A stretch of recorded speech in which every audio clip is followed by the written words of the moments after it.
Good morning, folks. How's everybody doing? Thanks for being here. Let's look at the market. About 20 minutes late. I'm sorry this wasn't right at 9. I was working on some stuff and then I got too many windows open as usual, but I spent a lot of time closing all the windows. Everything's going well though. Let's look at the index buffer report for starters. Why don't we? Or actually, let's look at TradingView for starters. I still can't find the Galaxy price. It's not Toronto. I saw it, Mark said in Discord last night or in the live stream, it might be galaxy.to. Well, I tried that and that doesn't work. For some reason, it's not pulling a quote. I'm just manually putting it in all my sheets, but that's why Galaxy's still up. In any event, I'm glad to see it. I'm glad to see that it's up and that it's up 3.91%. That's great. All right, but let's go to ES. S&P futures. All right, they're right to where sellers might be. We'll see. We'll see if we can get on the other side of this and especially and close the time period or two on the other side of that. That probably means that this was a fake news or sellers weren't really there. This was a who knows it, but we'll see. We'll see what happens. All right, so let's look at NASDAQ. NASDAQ's in the same area. Let's look at SPY, even though SPY is the same thing as ES. SPY is right smack dab in the middle of the gap zone.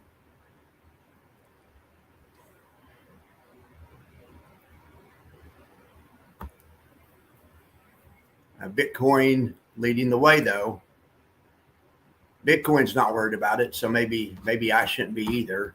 Although, to be fair, Bitcoin is quite a bit lower than it was trading at 118, 119 for a while. Now we're trading at 113, now we're trading at 115. It's 2 or 3% below. I guess it's no big deal. Let's look at the Qs.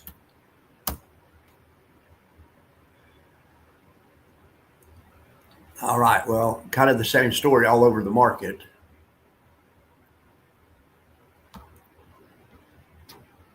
But it's been a nice recovery in some of these individual stocks. We'll see that in the index buffer report and that kind of stuff. So index buffer report. All right. So SDTY is the only thing in S&P land that's outperforming on the upside. Well, I take that back. SVOL is as well. And then KQQQ looks really, really nice, is outperforming on the upside. But there's a lot of folks catching 100% of upside or, 95% like SEPI, FEPI, GPTY all look good. I already mentioned SVOL, but I mean, YSPY, SPY-T, and XDTE are catching virtually all the upside, as is T-SPY.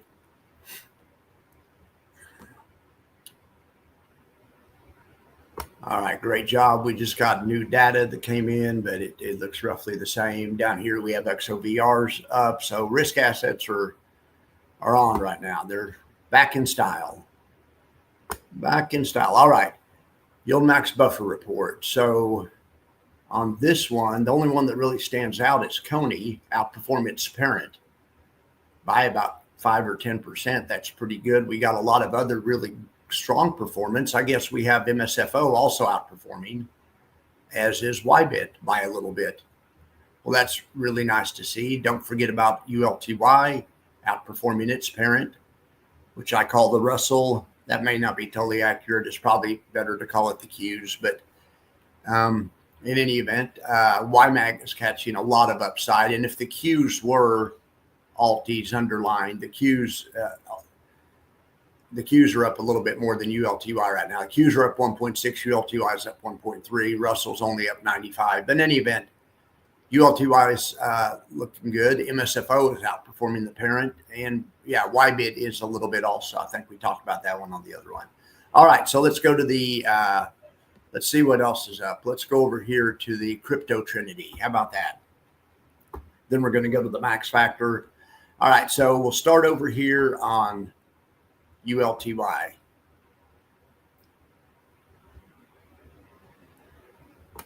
All right, these are the holdings, and for some reason it didn't put cash in here. We'll look at cash in a second, but those are the holdings, not including cash. You do have money market down here at 4.08%. I had to manually put in Galaxy's number, but it was higher just a second ago. It was like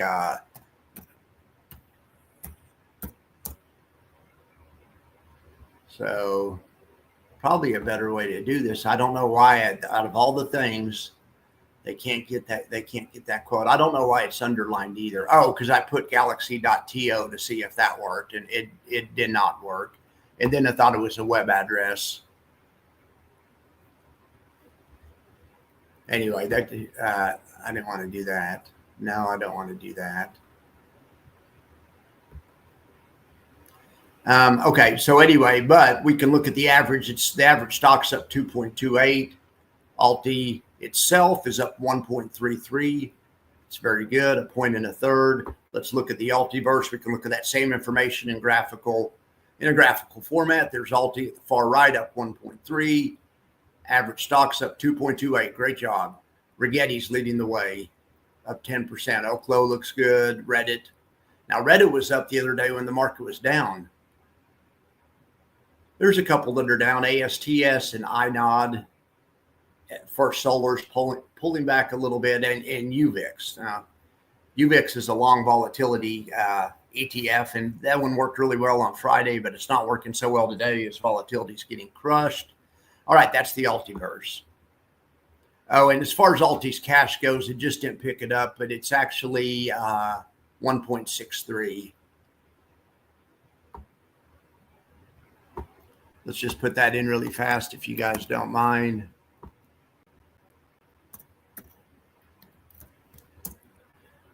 And that way on the noon report, it'll be reflected. All right, so now let's look over here at LFGY. All right, so here's their stock positions, and this includes their cash.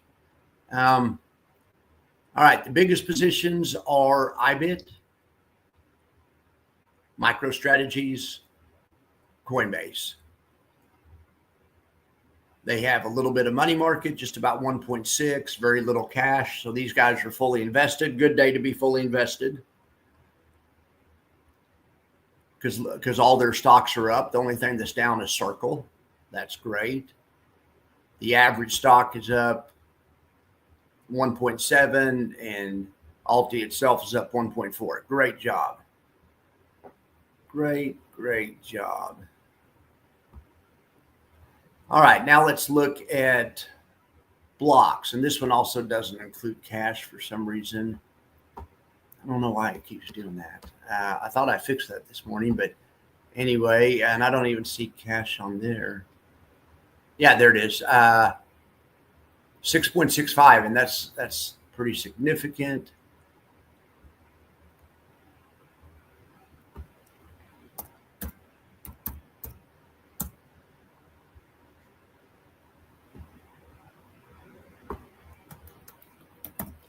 Okay, so now we have that updated. So they have 6% cash and they have 13% in money markets. That's their stock positions. They have a little of that Galaxy, the same type stocks. I mean, the same stocks, Coinbase, MicroStrategies, Circle. The other ones don't have, the main thing is the other ones don't have this HODL and this FBTC. They don't have zero of that. That's also not working. I don't know why this isn't working. I know they have, I mean, anyway. All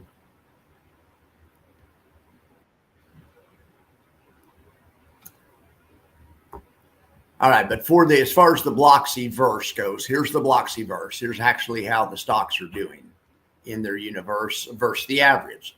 Average stock is up 1.1. Blocks is up 1.4. Great job, Blocks. All right, so now we can look at earnings and see who has earnings coming up this. Well, let's look at Max Factor first. All right, I made some changes on the Max Factor.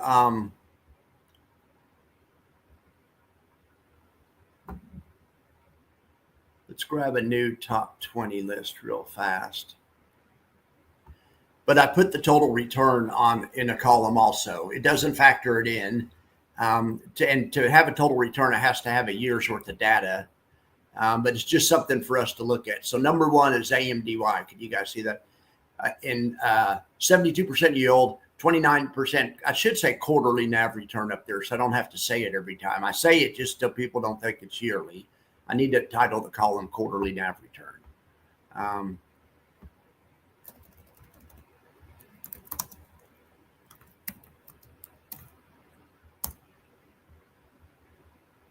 Anyway, but pretty good, 30% basically. And anyway, they have a total return for a year of 10.2. They're leading the way on the max factor. And then we have NVDW, NVDY. These are both really good. Pick your poison. If you need yield, NVDY might work as it has 74% yield, but it only got 16% NAV upside, which isn't bad. Or if you don't need that, if you're more interested in NAV upside, you could take NVDW. It's based on the same underlying, so it should have roughly the same economics. However, it pays a little bit more than half the yield, but it has but it exceeds twice the NAV return. So that's why it's ranked a little bit higher. I think that's understandable. Now NVDY has a track record going back a year, so it's 37% total return. It's not too bad at all for a year. Of course, compared to NVIDIA, still leaving money on the table, but you got all this nice income. So it depends on what you need. Now SMCY is a monster on yield, 125%. And even with that much yield, it still managed to get almost as much upside as NVDY got, paying half the yield or a little bit more than half the yield. Anyway, QDTY. All right, this one's from YieldMax. That's good to see. Paying a 26% yield. NAV for the quarter, 10%. Then we have OR, GPTY, COIW. COIW was higher on the list, but its NAV for the quarter keeps coming down. At one point, that was above 100. Then it was in the 70s, and it was in the 50s. Now it's in the 30s. We didn't look at Coinbase, but I'm sure Coinbase is turning around. Everything else is. Even the model portfolio is up more than 1% today. Even my hedge one, even GDXY is killing it today, which is usually runs kind of opposite of the market. Not always, but anyway. So COIW is hanging in there, number 8. MSFY, formerly number 1, but it was never really number 1. But in any event, it's still a good ETF, and it has some track history, getting 20% total return for a year. That's really good, and they're on pace to do better this year. If they keep this up. They won't, but I mean, that'd be 64% NAV return plus 12% yield. So what would that equal? That would equal 76% total return. Like I say, the pace from this quarter would have to continue, and of course, that's probably not realistic. Anyway, Carvani's in there, and then you can see the rest of the top 10. Cornerstone, Biggie, Goop, and Goop worked its way in here. Wow. Baggy's new to the list. Good job, Baggy. Soxy, Biddy. Biddy's also new to the list. Biddy and Baggy got on the list. Good job, Biddy and Baggy. Then we have Eggy, KQQQ, kind of a stealthy fund. Does a nice job. So you don't hear much about it. Finally, down here at the bottom, we have Maxi. I had a Bitcoin maximalist on my Twitter feed this weekend saying that I didn't know what I was talking about or whatever, which is true. I'll admit when it comes to Bitcoin. And all this other stuff didn't matter, and you just buy Bitcoin. And anyway, but I'd say there's several ways in the top 20 list to get exposure to Bitcoin. Maxi being one of them. What's the other ones? Probably COIW is basically Bitcoin. I mean, it's derivative, but those are the choices right here. Well, I guess in Biggie, well, not Biggie, but also Baggy and Biddy are decent, and they're doing well too. So anyway, okay, that's the max factor. I'll zoom back out. The only other, I made a dashboard which just has everything on it, so we can easily see without having to go back to that other sheet. If you guys want to check out, like, oh, how's Omaha doing? Well, It's 83rd. Now, it pays a 15% yield, but unfortunately, it has negative NAV return for the quarter. Doesn't have a year's worth of data yet. Well, how's old Riser doing? Well, Riser doing pretty good. Only pays a 5.65% yield. Technically, it should be on here because 6 is the cutoff, but I have a soft spot for Riser because it has a hedge type ability to it because it can appreciate as interest rates go up, which is opposite of most other fixed income investments. It has a hedge element. So that's why they call it riser. It's playing for interest rates to rise, which is not something normally you want to see. In any event, they pay a dividend and they lost a little bit of NAV return, but whatever. Then WiMAX, I mean, what is going on with WiMAX? How's it? I mean, a 60% yield, but its NAV is just, on its butt. Now, granted, it did have a 21% total return last year. So anyway, I'm going to maybe try to find a way to publish this dashboard. Look, we're up to 117. For a while, I had like 98, but we keep adding them. Just this weekend, somebody mentioned Triple QX. And I said I hadn't heard of it before. I think I have a while back. I heard of it and forgot it, but it's from Nuveen, and we'll just look at it real quick. We will just look at it really quick. And it does a decent job. Anyway, it's on here now. There's just so many of these, but there's anything, like I always say, if there's anything I'm not covering on here that I need to cover, let me know. All right, so this is called the Nuveen NASDAQ 100 Dynamic Overwrite Fund. So let's just take a look. All I really need to know when I can tell everything when I see the yield. Okay, the yield 7%. So what these guys do is they sell calls, or they probably calls in the monthly time frame, because that's how you only earn that much. You don't write them very often. You could sell weeklies and you make 25, 30, 40%, like or dailies and you make 40, 50%. You sell weeklies, you might make 20%. So anyway, it's but this is probably pretty steady. Let's look performance for the year. I mean, 7.25, that's 10-year performance though, 39% for 10 years. Oops. I mean, that's a lot of alpha left on the table. So, I mean, I don't see this one. We'll follow it, but I don't see this one ever being ranked ahead of QDTE or QDTY or any of the other ones we follow. The best index-based ones we follow, in my opinion, are Triple QI, which is also in the monthly time frame, but they get 13%. They do a better job somehow, but Triple QI, then of course, and QDT is really good, and QDTY is really good. If you need more income, then Triple QI could provide it. I think Triple QI is 14%, but we just saw QDTY was 27%. QDT does a great job. They're coming, and then I'm anxious to see how Triple QY does the Defiance Fund that used to pay so much. But now they've changed that to a 30% target fund. So it'll probably perform about like QDTY and QDTE because they pay around 30, a little bit more sometimes, a little bit less sometimes. But all right, so let's just look at this. What are these guys at Nuveen doing? They're living in the Hamptons off these big fees they're charging, and this fund isn't even doing that well. I wonder if their money's in this fund. I bet they're doing it themselves or having someone do it themselves. In other words, sell options, because this is just a lot of money to leave on the table. I mean, they all do it. It's part of the trade-off in covered calls, but some do it. Some leave more than others. Now this. Hang on a second. We don't need to go back that far. I think this thing has been around since like 2016 or something. That's probably an old ticker. Yeah. All right. So, yeah, and that'd be like a 10-year performance. So anyway, 8%. I mean, that's actually not bad. That's not as bad as I thought. I was thinking 35 for 10 years would be like 6% or something. Let's try this again.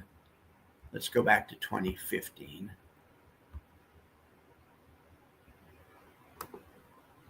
Just depends on what you need.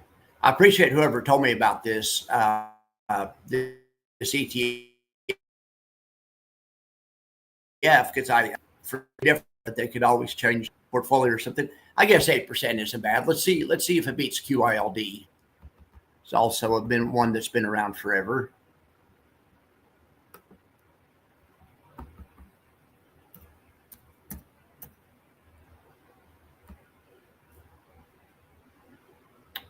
Okay, well, maybe it's not as bad as I was thinking it was. QALD, look at this sucker, 5% annualized. I mean, oh my gosh. Those are the guys that are living in the Hamptons, the Global X guys. They call it Global X because they all have global, those airplanes that the branch name is Global, like Global 8000. They're all flying Global 8000s. That's why they named their company Global X. All right, anything else you guys want me to look at? Anything I missed, we can certainly cover or talk about. Hope I was sharing the screen. I was sharing the screen. Sorry I didn't share the screen last night for a while, but I thought other than that, it was a good live stream. And thank you guys for being here last night. And really appreciate that. All right, so what's going on in you guys' world here? As soon as the computer catches up with me, we will catch up. I think I've showed you everything I want to show you. I'm working on the rebalance script. I've been working on AI a lot, JavaScript. It's not really AI. When I say I'm working on AI, I'm having AI program JavaScript for me. I'm scripting the spreadsheets out. All right, Marcus. Hey, what's up, bud? Appreciate you being here. And there's 12 other people here. That's wonderful. Okay, so what are you saying, Marcus? You hope people are learning. Let's see what he says. I'll post it on the screen.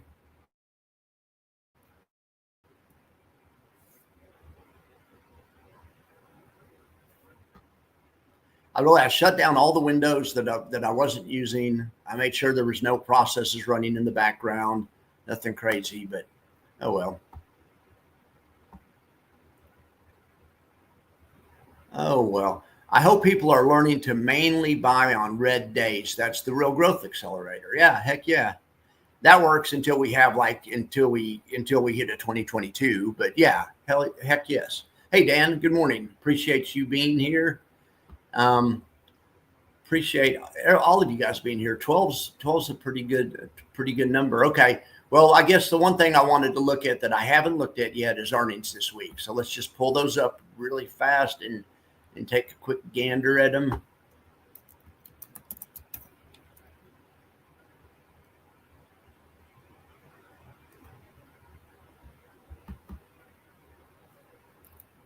But I'm glad that the dashboard, I call it the dashboard. It's not really a dashboard. I just needed a name for it. But I'm glad that I think the top 20 and the dashboard are working better. And people were griping that I think it's Misty fans. They're like, it's not fair to not show the total return. That's not. But yeah, Misty's total return for the year is highest on that list. Last I checked, it was 58% or something. I mean, which is great. But I'm trying to make a list that focuses on trading the hot ones or whatever. And Misty hasn't been hot. It doesn't mean that it may not be next quarter. It may be the best one, best one around. But anyway, but we can at least show it so we can look. I mean, it is good to think about that stuff. And if you want to, I mean, total return you don't even have to have a metric. Just build your own simple spreadsheet and just line up total return and just sort by total return and buy the ones with highest total return. But I have a feeling more that was like Coke coming from a Misty fan, mad that Misty's not on there. And I'm not saying it's a bad investment. I'm just looking at this quarter. It hasn't generated a lot of, good stuff this quarter. But I mean, anyway, as soon as this pulls up, we'll take a look at this calendar and see what's up.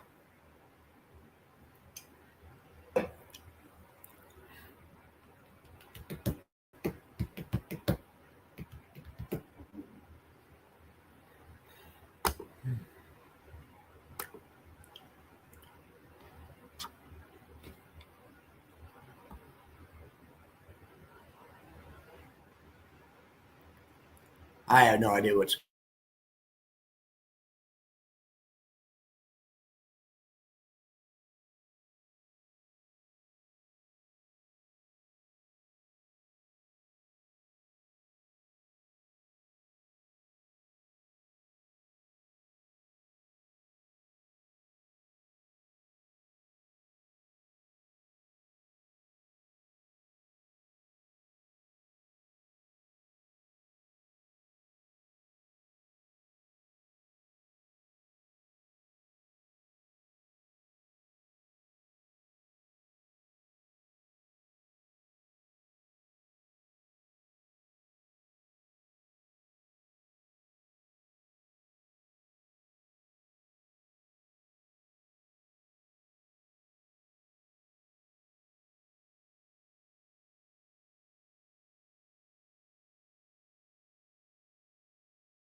I don't have any idea why it does that. It's, I mean, yes, it's usually my fault. This time I'm pleading innocence. It crashed the whole computer. That's fine. That's probably better. That's probably what I need to do anyway. The only reason I didn't want to do that is because I don't want to lose you guys on the live stream. But I guess it doesn't matter. The live stream will still be here. Just close the browser and then anyway. All right. So maybe this will come up someday, and if it does, all right. So here we have it. So before the open, we had a couple of them, but anyway, afterwards we have Palantir. I just hate Monday earnings because there's premium, there's extra premium in there, but you have to sweat out the whole rest of the week.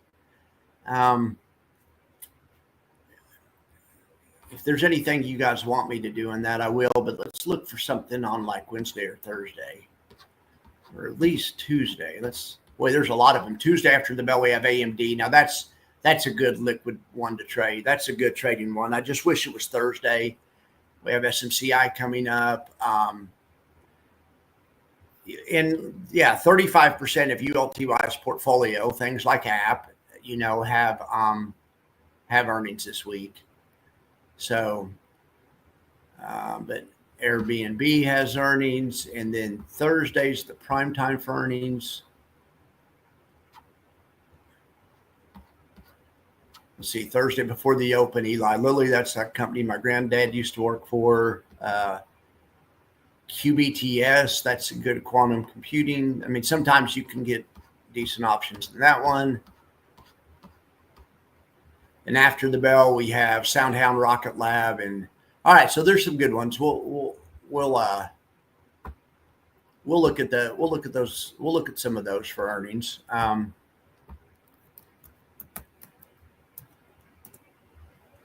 Let's check out bar chart real quick for those of you that are still here. If you got to go to work, just go to work or whatever. I understand.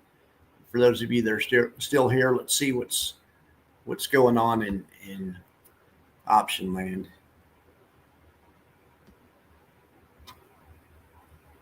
All right, unusual activity. Well, this ON, they had earnings this morning, so people were buying puts the other day. Anyway, SMCI, HIMS has earnings coming up. Probably all of these do, or a lot of these do. I just looked to see if any of these stand out.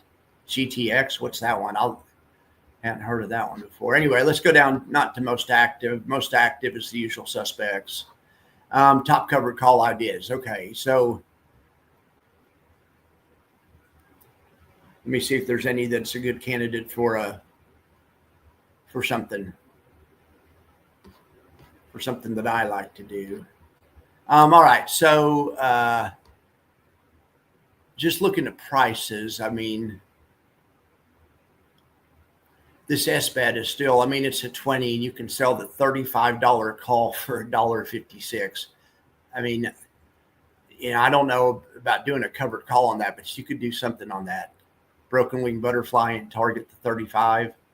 It goes out here for 46 days, but you could also sell a strangle and using the 35 and then maybe selling the 15 or something.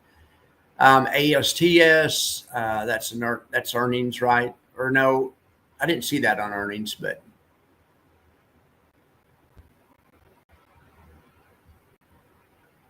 So, and this other one, this Tom Lee stock, look at this thing. It's trading at 33, and you could sell the 45 strike call for $3.10. I bet there's a good trade somewhere on either that one or SBET. What's USAR? That's a new one on the list. Is trading at 14. You could sell the 18 strike call for $1.20. Let's click into that and see what that is. Oh, US Rare Earth. Okay.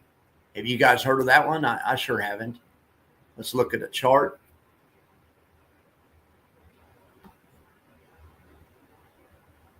Now, sideways action.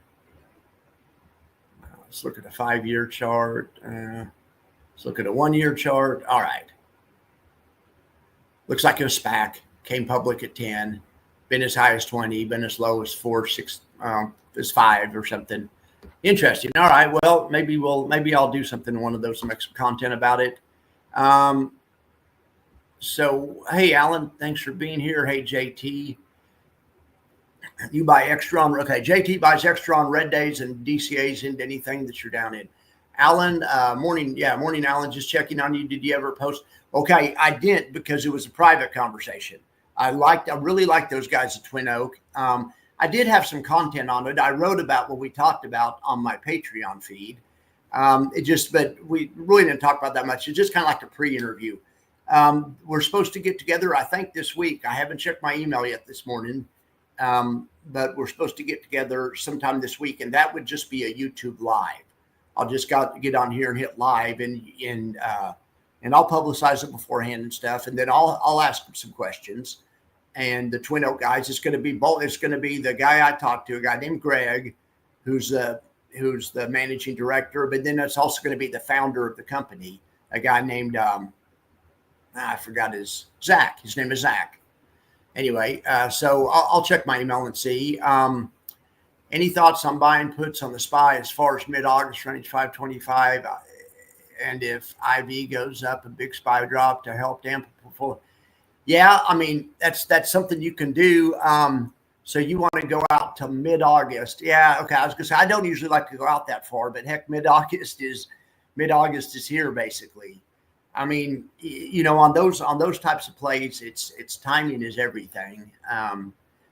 Timing's everything, and I think you have a couple of what a lot of people do.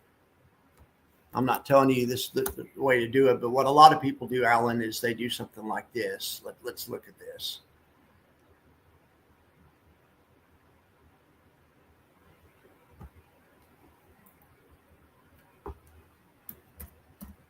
What did you say? 565 is what he said. Okay, so 565.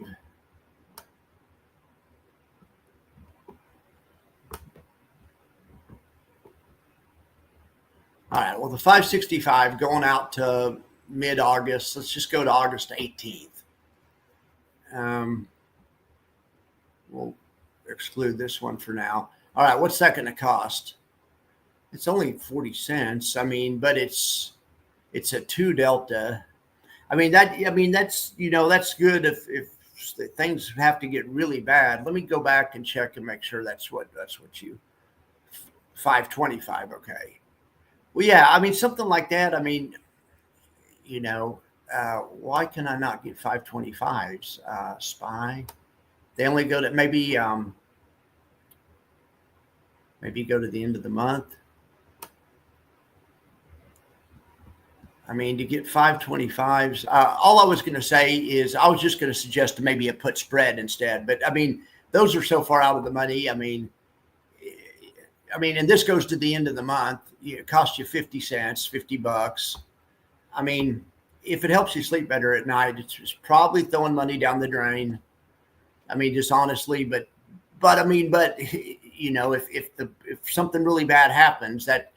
And the reason I say that is because it's a negative 2 delta. It's a 2 delta. Don't worry about negative, but means 98% of the time it's not gonna kick in. But now, you know, that is definitely a strategy. So all I was going to say is go a little bit closer. Use maybe the 550s. I didn't mean to do that. Hang on here. Oh, hang on.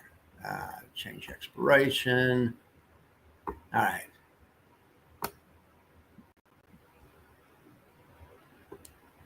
All right. So, here you spend half as much money. Instead of $50, it's $26. You define your max that you can make. You can only make, $3,000, but you can, let me make sure that's, oh, I'm not sharing the screen. Okay. Oh yeah. Thanks, Dan. I appreciate it. I appreciate it. Of course, it messed me up when I got on the call again. But anyway, this is a part I want to show the screen for sure on this. Oh, no, I didn't mean to do that. I want to share the screen for sure because I'm trying to show Alan an idea here.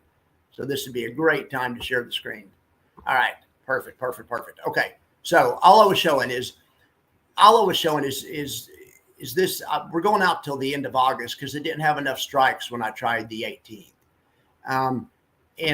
And this one right here, forget about this one for now. We're going to exclude that one. Yeah, you could go down to the 525, 520. You're saying that costs $45. Maybe go to the 530 and spend a little bit more. That costs $50 or something. And anyway, but yeah, that'd be one way to do it. But all I was going to say is maybe go a little bit closer. Maybe go to like the 560, and it's more expensive. It costs $85. Maybe even the 570.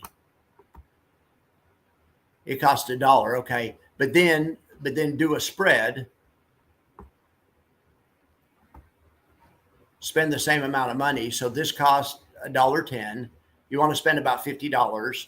This right here, you can bring in $45 for. So between the two of these, or you could even go like this. The net in your net price is about the same. It's $62 instead of $45, but it makes it a little bit easier to hit. But yeah, if it helps you sleep at night, but it's definitely a long shot. Even if you did it this way, it's a 95% chance it does nothing, which is fine, I guess, because that's how hedges. That you hope your hedge loses, but I just might do something a little bit closer and spread it off or something. There's $50 right there, and I think that's better than going all that way out there. If you don't know how to do a put debit spread or a bear put spread, get in Discord and people in there will help you out, or I'll help you out. But it is easier just to buy a single option, but I would probably even do something like this. That costs $68. Spend the same amount of money, but give yourself a little better shot at hitting it. Then it doesn't have to go down to 520. Then what happens if you can get it to go down? Because what you're also playing for, of course, is volatility to go up. So if the market starts doing that, I'm not even going to say the word, volatility will go up, and then you can make some pretty good money, even if it just goes to 600. You remember, you just spent $50. If you get to go to 600, it's a 5-bagger. Not even waiting all the way to expiration. You're talking mid-August. So this is August 17th, and if we're down 10% by then, it's, you've turned $50 or $60 into, that's a 10 or 12-bagger. So, that's what I might do right there. In fact, I'm going to save that for you, and I'll send you that trade. I'll put on here Alan's hedge idea, and we'll see how it does. Copy link, and I'll share that with you guys. I also put a link of the daily pay, or a picture of the daily payers that I got off somebody on X. So I'm going to be working on getting the get paid every day list fixed. In fact, as soon as I get out of here, I'm going to do that. Anyway, there's a trade for you, Alan, or there's an idea for you. But yeah, if IV goes up big, and really, this is more technical, but if IV goes up big, and you have the spread, the way you want to do it is better if it's a pure IV play, but it's also makes it a longer shot. But a spread isn't as sensitive to IV going up. A spread will still make money, will still add extra money if IV goes up.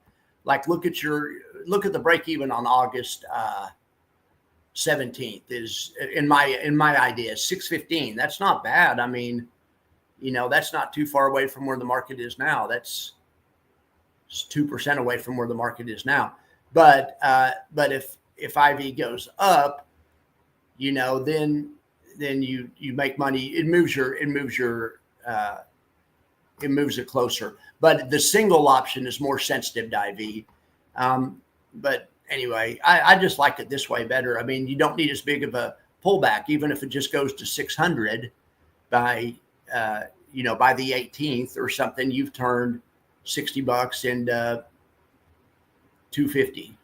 What's that? A 4-bagger. So that would probably be the way I would do that. And I got this. I'm not just making this up. I am, but I mean, Jay Petrocelli has a hedge on with the Qs in GPTY, and this is pretty much how he does it. He does a put spread very similar to this, where he buys a put and then sells another put. You're just selling the other put to make it cheaper. If you got a lot of money, or you really think it's going to crash and money's not a problem, and you could just exclude this, don't do the spread, and then it's going to cost you $132. And I mean, but that may be more than you wanted to spend, especially if you were looking at the 525 initially, because that thing was like $50. So this would be three times the initial investment, but it moves your break even a lot closer. You can make money on a smaller move. So, but yeah, because if it would drop to 560, that would be pretty bad. I mean, that would be from here, that'd be a 10% drop. I mean, that'd be really bad. And if it did that, there's no way it's not going to do that 10% in 2 weeks without the vol at least going up 50%. So yeah, then you turn this way, you turn 150 into 2,400. There's a jillion ways to do it. I prefer the spread, but there's a jillion ways to do it. Like I say, we got a lot of guys in Discord, me included, but that will really that can look at it and tell you if you're doing something wrong, and tell you what to watch out for and stuff. Okay, awesome. I just need a few thoughts for IV, like 30 at 15 days, 50 with 40. Yeah, I mean, yeah, you just used a few. So, yeah, it would take, like you're saying, it would take 45 days to get a 50% correction or something. Yeah, historically, I think that's right. And so, yeah, 30% in 15 days. That's a big. Anyway, it's whatever you could see. I mean, you can use a single option. You just have to decide how much you want to spend. And in my mind, I would just kind of figure that you're going to lose it, kind of hope you're going to lose it. So in other words, I'm trying to get you not to spend too much. But yeah, anyway, key being not holding the SPY direct, just buying the protective puts and see if we have such a, yeah. Heck yeah, you're trying to make your own buffer fund or whatever. All right, so JT, what are you talking about here? Hey, Froggy. All right, my morning's going great. JT, let's see here. Monday is Round Hill. Oh, blocks on Monday, Round Hill Tuesday, Rex on Wednesday, YETH on Thursday, Yield Max and Round Hill on Friday. So look at this list and tell me, is this list, let's see, where is this list? It's called weekly payers. So weekly payers. Is this list accurate?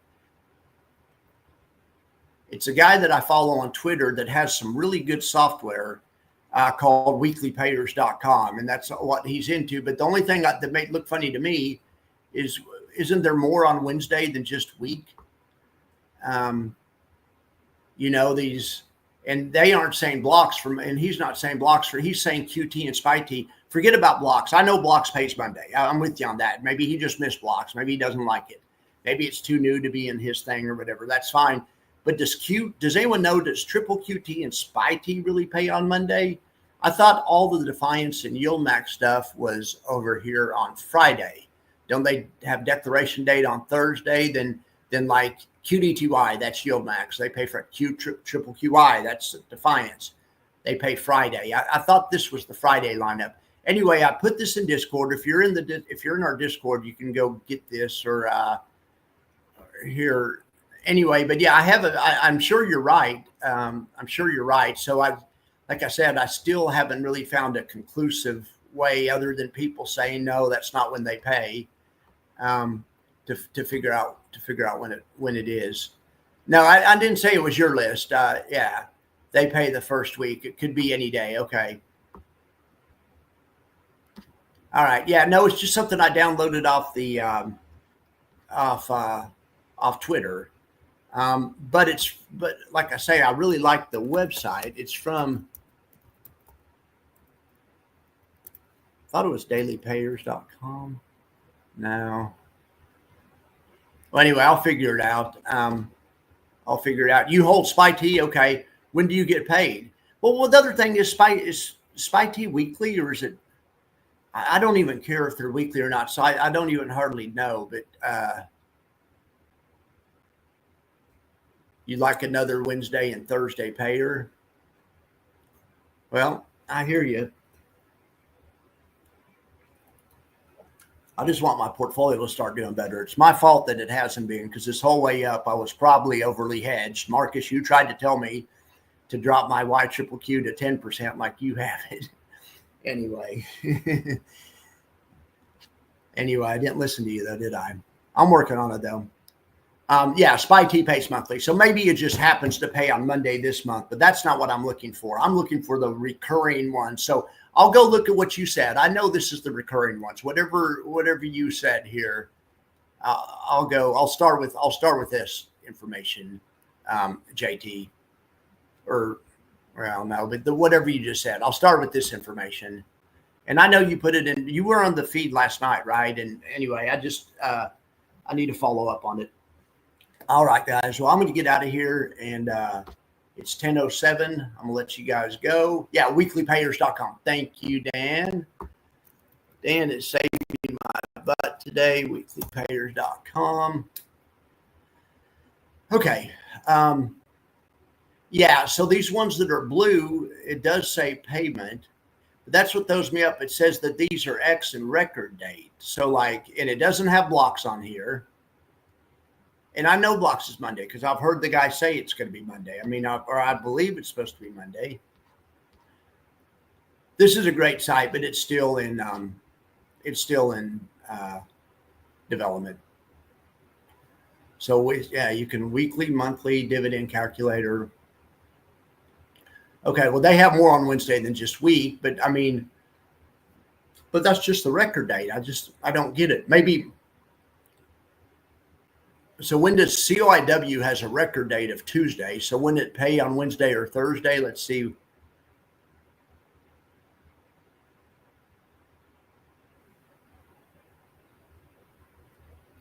Yeah, I don't know. I'll get in the middle of it. It's still a good site. I mean, give that guy a follow, and of course, Yield Night's a really good site as well. I mean, it does all kinds of more stuff. I'm just trying to peel the. I just want somebody to make a chart where I don't have to go look at them hand by hand. I could go figure it out hand by hand. I'm looking for somebody that's already compiled a list of them that I could just use. But this does a lot more stuff than just that. This is a dividend calculator. So, I mean, you can, and it has a lot of good information. I would love to make something like this. Anyway, but I don't need to now because he's made it. I'm going to concentrate on the max factor and the stuff that I do well. I'm really trying to build a rebalance machine where you can play with your balances and see how that affects your returns and that kind of stuff. So anyway, I'm going to stay focused on the stuff I stay focused on. All right, I will. I know you're right, JT. I guess I'm gonna have to. Last night after the live stream, I took a picture of the live stream, the comments, and I went and I started adjusting some of them. And so I've already have some of them fixed in my daily payers. Hopefully by the end of the day, I'll have it all the way fixed. But anyway, hey, thanks for the information, JT. I appreciate that. Thanks all of you guys for being here. There's still 14 people here. That's wonderful. I really appreciate each and every one of you guys. I'll try to be on time at 2:30, and we'll try to do, and maybe we'll look at an option trade or something. I mean, I'm not really personally interested in anything because it's just too soon in the week.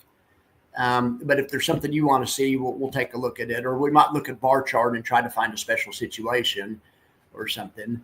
But anyway, we'll do that later. I got to go work on this JavaScripting now, but I definitely appreciate y'all being here, and I will talk to you later. Have a wonderful morning.